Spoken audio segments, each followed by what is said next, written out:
여러분의 구독은 영상을 제작하는 데 큰 힘이 됩니다. 영상을 보시기 전에 구독과 좋아요 꼭 부탁드리겠습니다. 아울러 회원이 되시기를 원하시는 분들은 유튜브 채널 홈피 구독 옆에 있는 가입 버튼을 눌러주시기 바랍니다.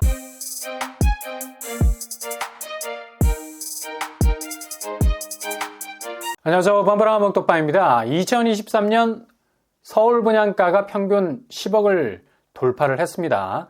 정말 최근에 나온 분양단지들은 거의 컨트롤이 안 될 정도로 가격이 치고 나오는 모습이 장난이 아니죠. 결국 10억 상한선을 넘겨버렸는데요. 이게 단순히 10억을 넘었다는 사실을 넘어서서 지난해 서울 아파트 분양가가 8억대였는데 불과 1년 사이에 30% 가까이 오른 가격이라는 얘기죠. 이런 추세라면 2024년에는 거의 12억에 육박하게 될 거라는 건데, 대체로 대출금리가 절대로 최저금리 쪽으로 저공비행하지 않을 것이기 때문에 분양 아파트 진입은 거의 금리 폭탄을 맞을 가능성 높은 거죠. 이건 주변 집값이 상대적으로 시세가 뚝뚝 떨어지고 있기 때문에 퇴로를 열고 고분양가를 받아준 것에 대한 마땅한 우회로가 없어진다는 사실이 더욱 수분양자들을 고립시킬 가능성 높다는 얘기입니다.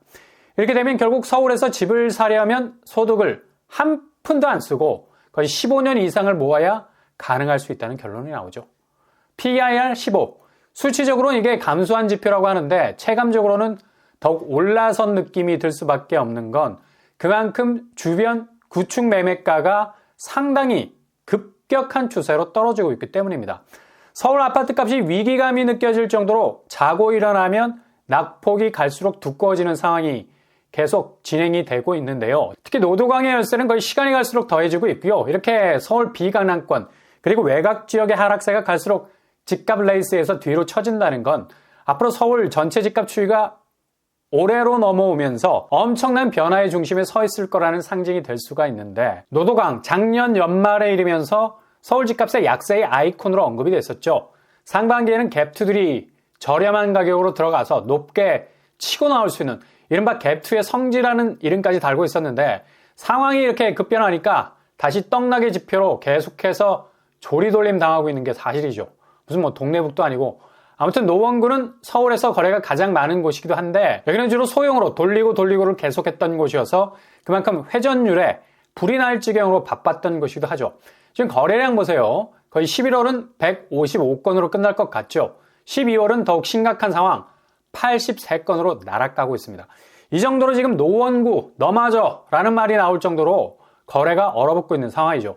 이런 영향 때문에 상계주공 12단지, 상계주공 16단지 줄줄이 거래가가 4억 원대로 떨어지고 있는 상황이고요. 이제 서울에서 4억대 아파트가 다 나옵니다. 이게 이제 중형 평수로 확대가 돼야 되겠죠. 도봉구는 84제곱 시세가 창동, 삼성 레미안이 최근 7억에 거래가 된 건도 등장을 하고 있네요. 이게 지금 노도강 하락세는 지금 웬만한 아파트 수준으로 계속해서 떨어지게 될 겁니다. 일단 갭투 수요들이 지금 화들짝 놀라고 있거든요. 아니, 집값이 이렇게까지 고전할 줄은 꿈에도 몰랐을 겁니다. 그리고 지금 그렇게 회전율이 좋았던 곳이었는데도 매물을 내놓으면 팔리지를 않는데 말도 안 거지. 그러니 가격을 던질 수밖에 없는 건데, 본전 생각이 그득그득해서 1월까지는 체면치레로 붙들고 있을 겁니다. 근데 이번 달 1월 넘어가면서 별다른 집값 반등의 분기점 거의 찾기 힘들어질 것이 분명하기 때문에 서둘러 매물을 필사적으로 던지기 시작할 겁니다.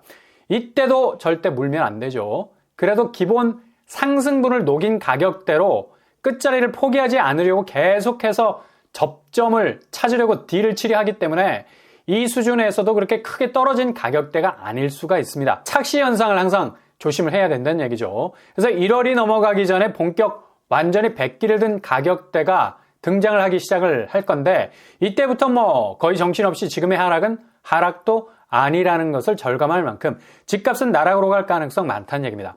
그동안 미국이 계속적으로 금리를 올렸어도 우리는 3.5% 선에서 누르고 있었기 때문에 2% 격차의 금리는 결국 금리 인하 효과를 가져온 것과 마찬가지죠. 그러니 금리 자체가 내릴 수 있는 명분도 불확실하고, 지금 금리라는 장기판에서 다른 묘수를 썼다가는 그대로 여기저기서 터져나올 악재들이 거의 서라운드 공포로 둘러싸여 있는 상황이죠. 겨우겨우 손가락으로 막고 있던 거 팔뚝으로 막아야 되고, 그 다음에 온몸으로 막아서야 하는 위기가 찾아올 수 있다는 얘기입니다. 금리 인상은 부동산 건설업 자체에 그냥 거의 직격탄이 될 수 있는 134조 원에 이르는 피해 핵폭탄이 터지게 되는 거고, 지금도 뭐 이자 못 내고 구조조정 당해야 할 기업들이 100여 곳이 넘어요. 태형건설 이후로 연쇄적인 줄도산 위기가 터질 것으로 예상이 되면서 가정이 이렇게 되다 보니까 태형건설은 당연히 신용평가 3사로부터 등급 전망을 다운그레이드로 받을 수밖에 없는 거고, 동시에 GS건설과 동부건설도 최근 신용등급이 강등되기도 했습니다. 이렇게 지금 대형 건설사들도 상당 부분 어려운 국면을 맞이하고 있고, 심지어 신세계건설 역시 우발 채무 문제로 신용등급이 내려가는 상황을 맞이하고 있다는 얘기죠. 대형 건설사들이 이렇게 흔들리게 되면 한국 부동산 지형도는 완전히 기초부터 재편이 될 가능성 많고요. 그리고 최근 현대건설이 대조 1구역이 공사비 1,800억을 현대건설에 한 푼도 지급을 하지 못한 상태여서 오늘 날짜 1월 1일부로 전면 공사를 중단하겠다는 폭탄 선언을 한 상태고요. 공정률이 22% 수준인데 1월 유치권을 행사하게 되면 둔촌주공과 똑같은 일이 일어나게 된다는 거죠. 대조 1구역 조합에서 뭐 여전히 협상의 난색을 표하면서 현대건설과의 가격 협상에서 진일보한 딜을 치지 못한 것으로 알려져 있습니다. 상황이 이렇게 되다 보니까 오늘 1일자로 금융위는 체안펀드, 그러니까 금융권이 공동출자, 유동성을 지원하는 방식인데 20조에서 30조까지 늘 일이 하고 있고요. 자산 유동화엄, ABCP까지도 85조에서 100조까지 늘어날 수도 있다는 전망을 하는데, 그만큼 1월부터 줄줄이 도매급으로 넘어갈 수도 있는 것들이 당장 현실화될 수 있는 위기일 수 있어서 이렇게 서둘러 자금을 뭉텅이로 준비하고 있는 겁니다. 그만큼 부동산 PF에 취약한, 그냥 그대로 터질 수밖에 없는 건설사들이 부지기수로 쥐레처럼 깔려 있다는 걸 반증해 주기도 하는데, 이게 심각하다는 거죠. 그러니 한국은행이 그냥 드립다 금리를 눌러놓은 건데, 이걸 반대로 봉인해제해버리게 되면 금리 인하는 지금 우리나라 가계와 기업, 그리고 정부기관에서 지고 있는 똘똘마리 부채가 거의 6천조가 넘어서고 있습니다. 정말 칼바람과 맞먹는 금액이라 볼 수 있죠. 여지없이 살을 내는 공포가 몰려올 수밖에 없는 건 국내 총생산 대비 270%가 넘어버리는 수입니다. 이렇게까지 말달리는 부채 문제의 직진 경향은 바로 지난 긴축 시절 다른 나라들은 긴축 정책을 통해서 빚을 털어내리고 안간힘을 썼었죠. 눈이 밤새도록 오면 나무도 부러질 수 있기 때문에 그걸 일정 정도 툭툭 털어줘야 나무가 부러지지 않을 수가 있죠. 근데 우리는 안 털었어. 그걸 밤새도록 그냥 놔뒀을 뿐만 아니라 계속해서 폭설 속에 방치를 한 겁니다. 그러니 당연히 GDP 대비 부채 비율이 급격하게 늘어갈 수밖에 없는 거고요. 가계부채가 2200조라 하는데 전세보증금 대출까지 합치면 거의 3000조.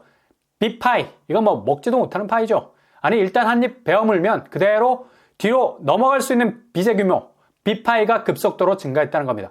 이런 상황에서 금리 인하를 전격 단행한다면 거의 한국은행은 중앙은행으로서의 컨트롤 능력을 완전히 잃어버리게 될 겁니다.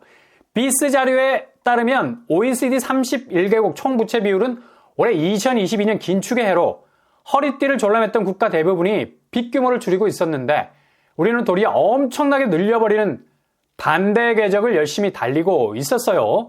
중앙은행인 한국은행이 지금까지 눌러놓은 금리 인하 효과와 거의 비슷한 수준의 금리 동결이 이렇게까지 가계부채에 대한 경각심을 살짝 잊게 만드는 일종의 부채에 대한 진정제를 놓은 거나 마찬가지의 결과가 나와버린 거죠.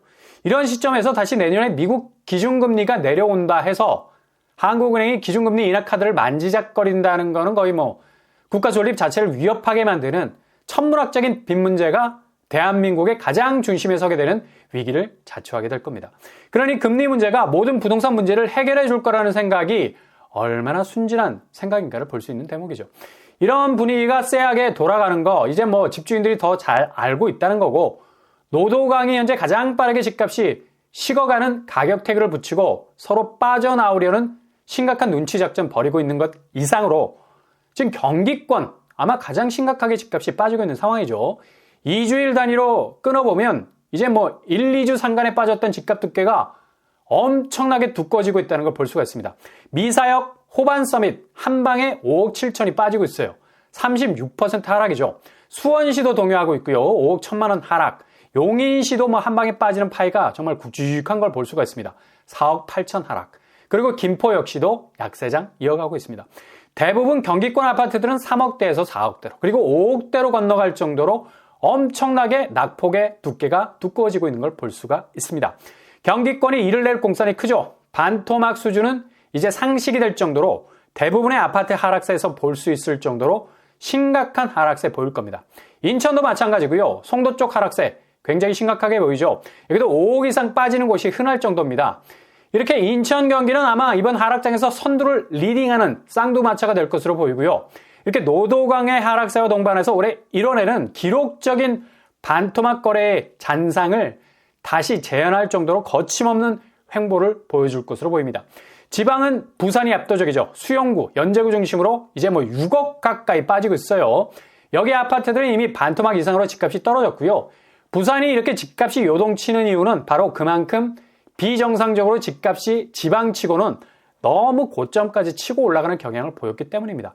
아니 부산에서 20억이 넘어가는 아파트 뭐 수두룩 빽빽했으니까 말 다 했죠.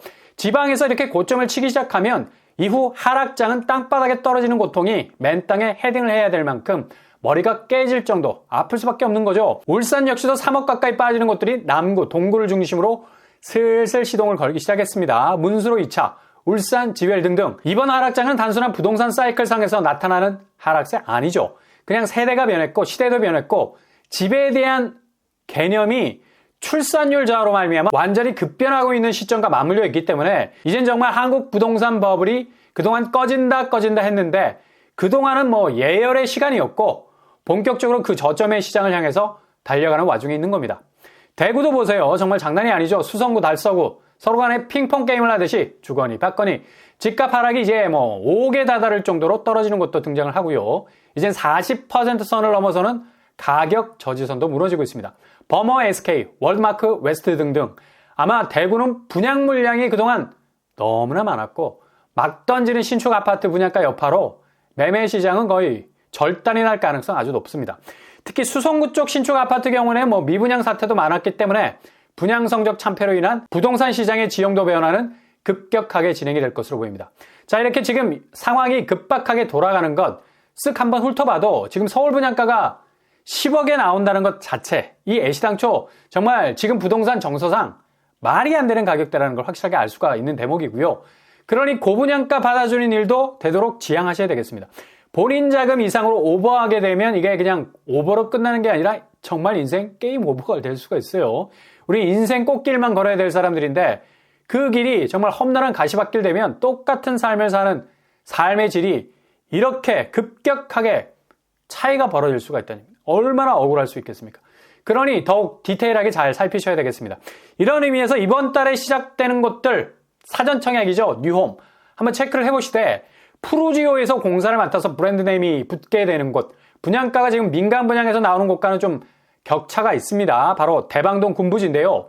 뉴홈 올해 마지막 물량으로 풀리게 됐습니다. 상당히 또 몰릴 것으로 예상이 되고 대방동 군부지는 전체 815세대, 세대수가 기존 뉴홈에서 나왔던 물량과는 사뭇 다른 느낌이 드는 곳이기도 하고요.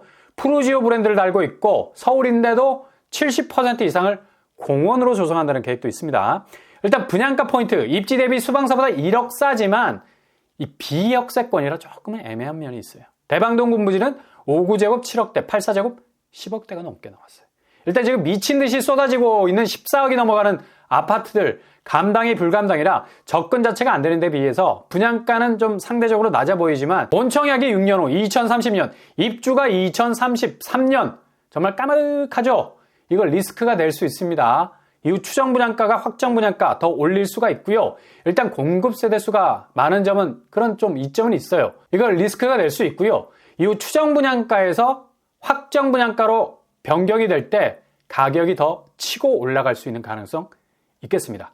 근데 일단 뭐 공급 세대 수가 많다라는 거. 이것도 뭐 진입하는데 장벽을 조금 낮출 수 있겠고요. 아무튼 잘 들여다보시고 어느 정도 메리트가 있다면 고려를 해보시되 요즘 같은 상황에선 청약은 꺼진 물도 다시 보자입니다. 그만큼 조심조심 하셔야 된다는 얘기죠. 아무튼 이번 달에 나오게 되면 잘 체크를 해보실 수 있길 바랍니다.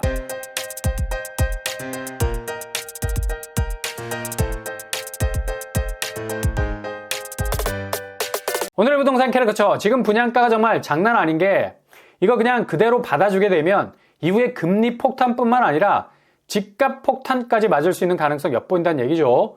이건 뭐 어디까지나 개인적인 판단에 근거해서 해야 될 문제지만 심각하게 잘 고려해서 결정을 하셔야 된다는 얘기입니다. 결국에 2024년 집값이 엄청난 하향 곡선을 그릴 가능성이 높기 때문에 무턱대고 직진 위주의 접근은 최대한 고려를 해보셔야 되겠습니다. 최대한 내상 입지 않을 선에서 본인 기준에 맞춰서 고려를 해보시면서 접근을 하셔야 되겠죠.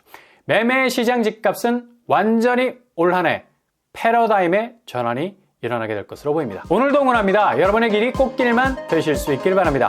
이상으로 뻔뻔한 복덕방을 마치겠습니다. 구독과 좋아요 부탁드립니다. 감사합니다.